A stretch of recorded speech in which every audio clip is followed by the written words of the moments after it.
Hey there, baseball fans. It's Ben, and I'm back doing another review of this 1991 Topps wax box that I broke down.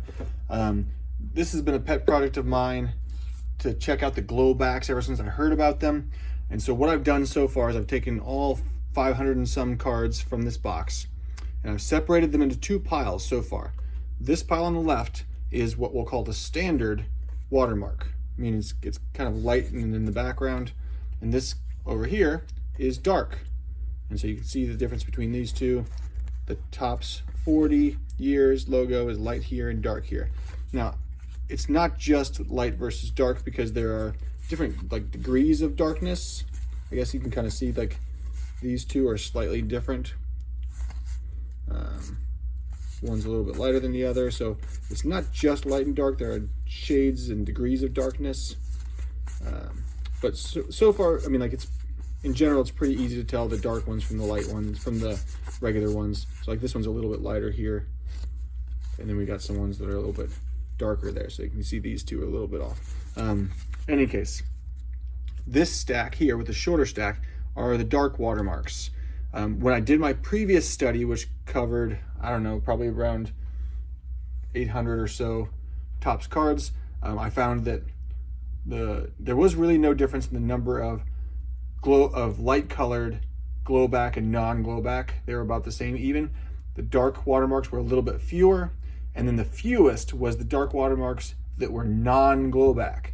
So the dark watermark with Glowback were more common than the non-Glowback, and the non-Glowback dark mark were the smallest pile. So what I'm going to do here is I'm going to go through these and find it and separate them between Glowback and non-Glowback, and see if we end up with the same results, which would tell me, pseudo-scientifically, if we have something, if we're onto something here. Now, this set is full of variations and errors. This is just one of them, so we're going to start off just by going through some of these, and bear with me here. So you can see it's very easy to tell glow, glow, glow, non-glow.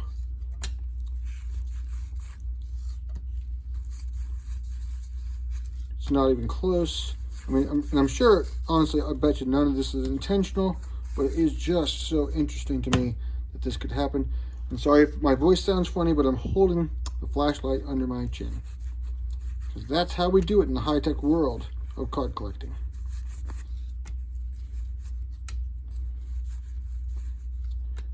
And these are all from the same box, which I thought was really interesting, because I was sure that if they were from the same box, they'd be probably from the same print run, and all the ones from the same print run would be all the same in terms of watermark darkness and Glowback versus non-Glowback.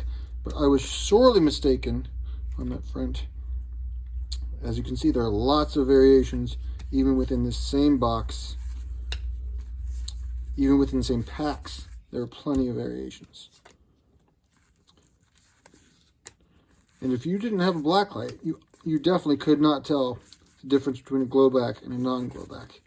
They all look exactly the same, to me at least.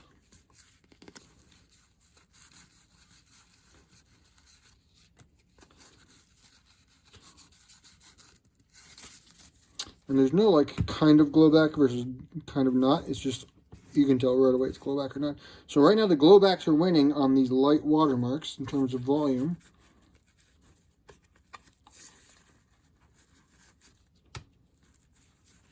So if you're the kind of person who likes to do a complete master set, you would have to collect the Glowback, the non-Glowback, the dark watermark Glowback, and the dark watermark non-Glowback. Plus, you'd have to do the special print runs, like the AB print runs, and it would be this. I mean, this master set, if you did the complete master set of every card and variation for 1991 Topps, I feel like you would have a set that was not 792 cards like it's supposed to be. It would be, my guess is, probably somewhere around the 5,000 card mark, because I think there are that many variations to this set. Now, maybe I'm wrong, but I don't think so. Based on the research I've done, just reading about other people's experiences, but also kind of doing this digging myself,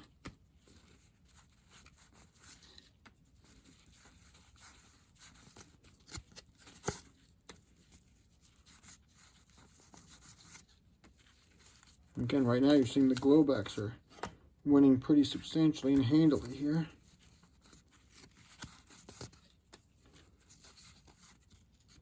Another interesting thing I noticed was that I didn't see any checklists with the dark watermark, only with the light one.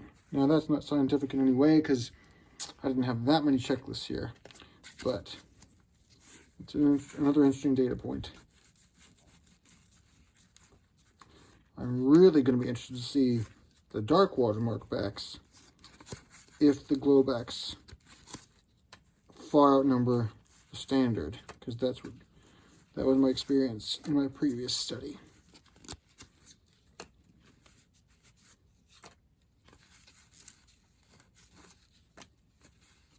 Now I wonder who was the first person, you can see there's a checklist there, who the first person was that thought, I'm going to put a black light to these 1991 Topps backs just to see what happens. Kind of a strange thing to be doing, I think. I did, as a part of my previous study, look at some other years of Topps and did not find the same thing, but I did find some weird anomalies with 1988 Topps in terms of coloring and shade, and I wouldn't call them glowing or glowbacks per se, but they definitely had different colors and shades. So if you've got some 88 Topps, get out your black light and take a look and see if you can find anything that people aren't aware of yet.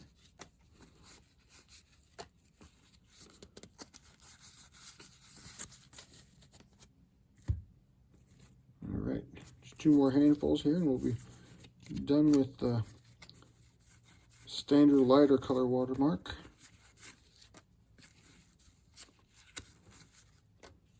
And I really do believe that all these variations and errors, we'll call them, or whatever you want to term them, are just mistakes happening because they have multiple print runs going on in multiple locations. Quality control was not standardized across all of them. They were literally trying to print 5 million of each of these sets. And so a lot of these things I think just were because of the speed and the haste with which they were working. All right.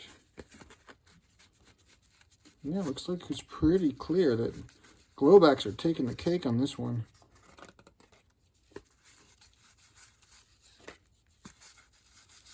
All right, so that is, we have about twice as many Glowbacks as non-Glowbacks when we finish up here. So there are those 2 piles you can see down here, up here. Now, what's interesting is I don't see a single Glowback in this at all. That is really interesting, because what my experience had been in the past was that these dark watermarks was much more common to have Glowbacks than not. But now that's completely refuted, because there is not a single one in this at all. I actually expected that to take a lot longer. So let's turn these lights on. So, all of the dark watermarks were non-Glowback. And it actually outpaced the non-Glowback of the light watermarks, as you can see here. So we'll stand these up next to each other. Like twice as many. But the most common in this case was the light watermark Glowback. What a strange outcome. I don't know what to say about that. It completely refutes my theory that the dark watermark non-Glowback was the rarest of them all. That's just clearly not the case. So the mystery continues. If you have any knowledge about what might be going on here, please let me know. I'm dying to find out. Until then, I guess we'll keep searching.